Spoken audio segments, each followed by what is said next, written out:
change has already become a present day reality. There are almost 330,000 properties in Florida alone will be impacted by sea level rise by 2090. There are 11 million properties are at risk from the wildfire.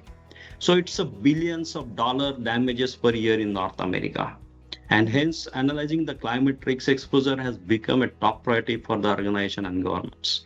For example, retail or the consumer or consumer good clients, say Walmart or the large bank and all right, they have hundreds of thousands of assets across the geography. It is very difficult for these customers to do this kind of a risk profiling, climate risk profiling with these 18 different kind of hazards and with that localization for every property, right? So that's kind of a use case we are implementing for the retail and consumer goods.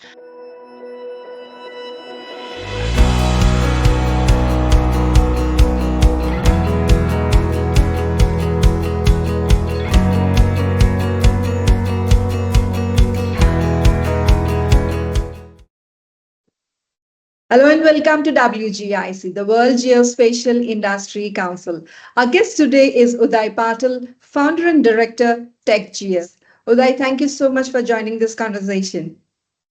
Thank you, Vanu, for inviting me. We are excited to be part of WGIC family.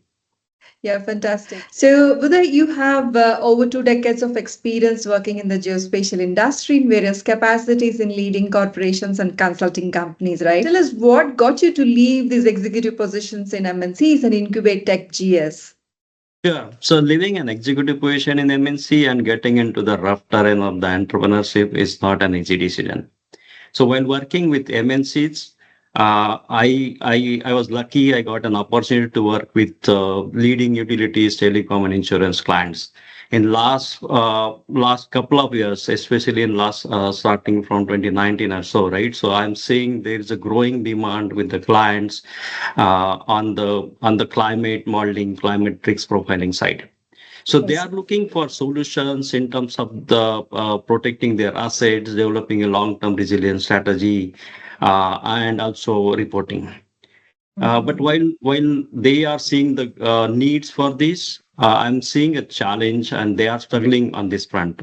They are struggling because uh, climate modeling, risk modeling is not a easy thing. It requires vast amount of data, various data sources, huge processing capabilities, and special skills, right? And another thing is huge investment on their side. So on one side, I'm seeing a huge gap and an opportunity to help clients providing a comprehensive solution to address their needs. My vision with TechGX is to bridge that gap by leveraging advanced geospatial technologies. So what we are trying to do here, we are developing a platform which can be easily accessible to them. It's simple to understand, and on the other side, it's a cost effective for them from the climate modeling, climate risk profiling standpoint. So that platform addresses their needs in terms of the long-term resilience, climate reportings, and improve their operational efficiencies. In short, the decision to launch TechGS wasn't just a career move. It is a commitment to channel my expertise into an area I believe will help businesses and communities for their sustainable future. Thank you so much, Uday, for letting us know what brought you into TechGX. So, you have proven track record of driving innovation in climate hazard and asset risk profiling solutions in all your previous positions, right? So, how is this experience helping TechGS provide the geospatial services in climate space? Well, geospatial technology has evolved significantly in last 20 years. Okay, I have been part of that evolvement, right? So we are seeing that technologies are becoming more advanced because of the other technologies like AI, ML, and with that computing power, right? So that has become the geospatial technology has become more powerful because of that. And the other side, climate tech needs all that power. Without this computing powers, AI, ML, and the advanced technologies, it is difficult to do this modeling, climate modeling, right? So we have decided to take the advantage of these advanced geospatial technologies and developing a very powerful and innovative platform called as AssetRX to address one of the most data intensive and complex challenge of the climate modeling. However, while working on this, our principle is not to reinvent the wheel. So let me explain you what does this mean. So, in the climate area, uh, there is abundant of data available. Okay, and there are many data sources providing those data, and also models developed by the scientists and the researchers. So we do not want to develop the data, we do not want to create the data, we do not want to develop the models, right? So our principle is very simple: reuse that data. Of course, we are working with our partners to get the data with us, share the data with us, and also the reuse those models, and by using the geospatial technology, build this platform. So with this principle, we are building this platform, and my experience combining with my team's experience, we play a crucial role in developing this platform. All right. Uday, you mentioned that in the last few years, you're getting increasing number of, queries from clients about climate solutions, right? So certainly, climate change is a reality that we can no longer deny, and the increasing frequency of intensity of natural disasters is just one indicator. How is the need for climate risk assessment growing, especially in North America? Can you tell us? Yeah, absolutely right. So, climate change has already become a present day reality. We 25, 30 years ago, we used to talk about the climate change. We used to hear a lot about global warming, climate change, but that has become a reality now. So global average temperature has already reached to 1.3 degree or increased to 1.5 degree, 1.3 degree, and we are falling short to achieve that 1.5 degree target by 2050, which is set by COP or the Conference of Parties, right? So all 196 countries, so that they decided. So unless we cut the emission faster than the agreed, which is almost 60% emission we need to cut by 2035, it is difficult to achieve this target. We are already seeing number of disaster events have increased from 8 to 20 in last couple of years, right? So it's I'm talking about the North America. So Ah, almost 20 disaster events are happening every year as compared to 8 before 2000, right? So there are almost 330,000 properties in Florida alone will be impacted by sea level rise by 2090. And this 330,000 number is based on today's properties.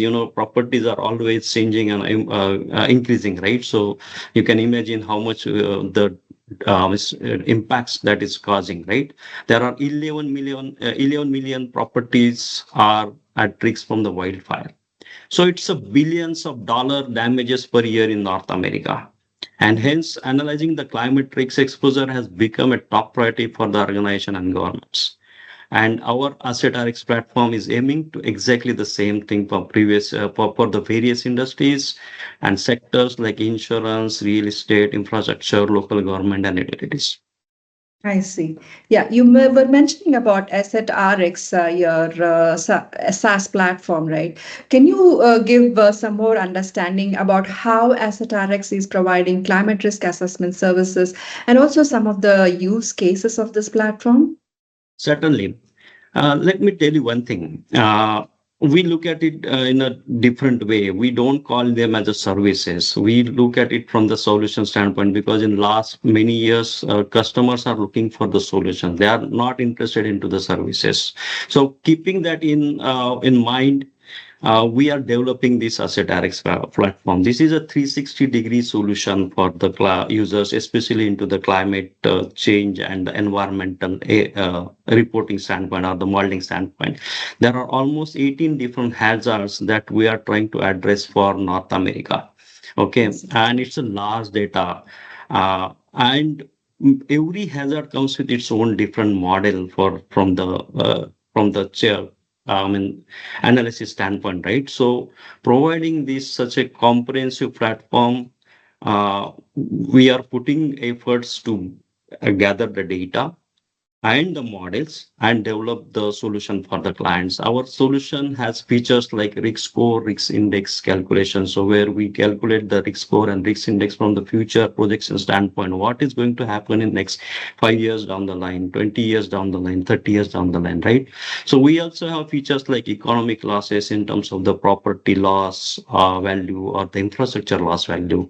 It is a scenario based projection. So we do a lot of research into that with the different climate change scenarios.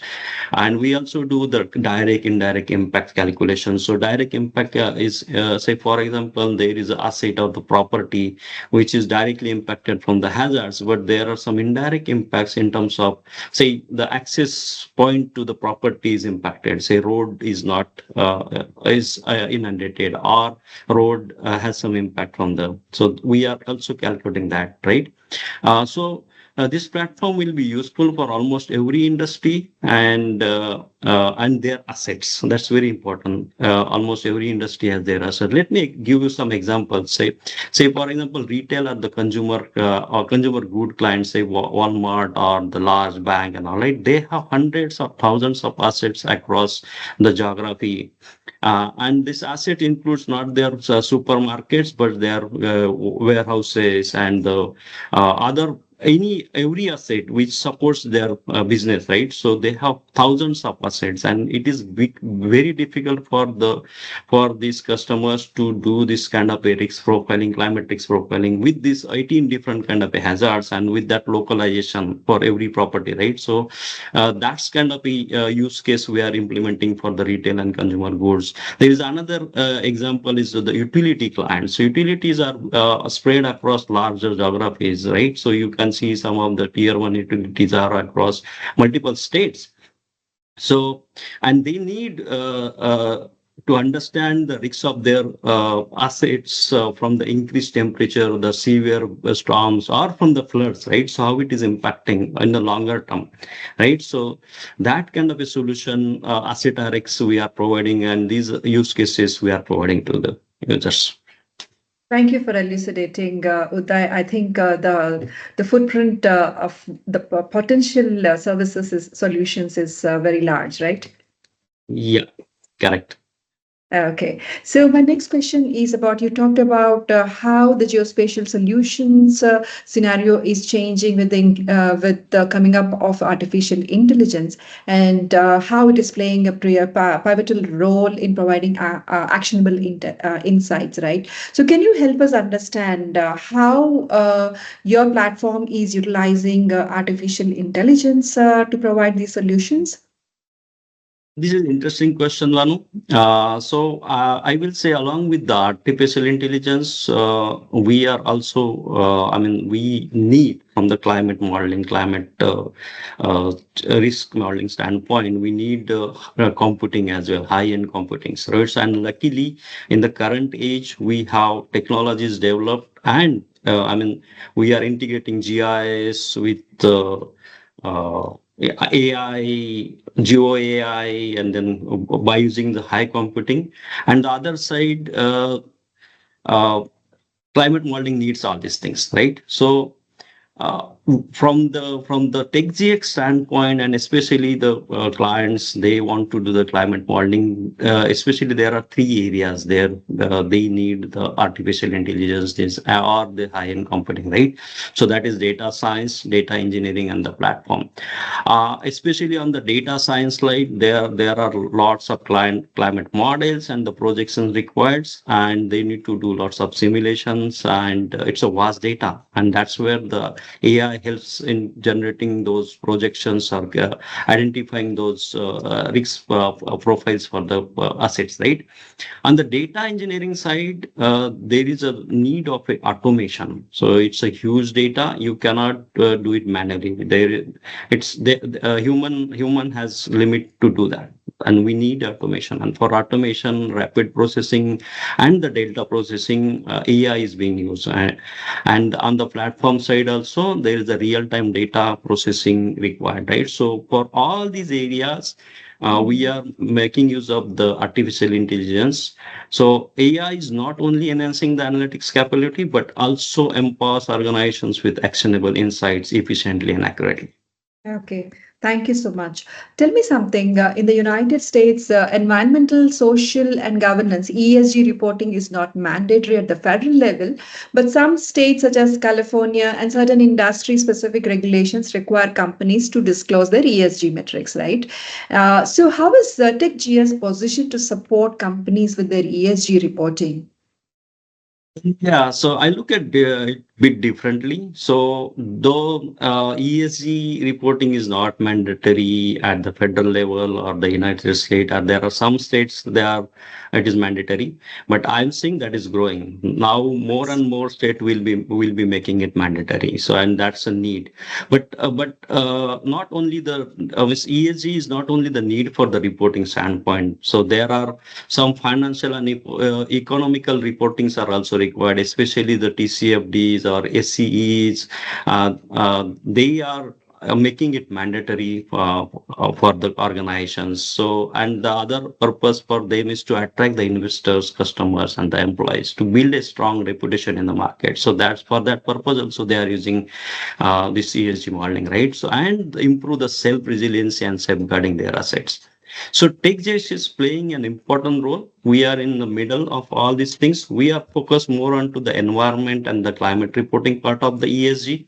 Uh, uh, but and that's a significant reporting. Okay. So, but on the other side, we are collaborating with our partners and uh, I mean service providers who are good into the onto the survey, social and the governance part of the ESG, and that's how we are bringing a solution which could address the client needs comprehensively onto the ESG side, and this gives us an advantage to gain the confidence in the market.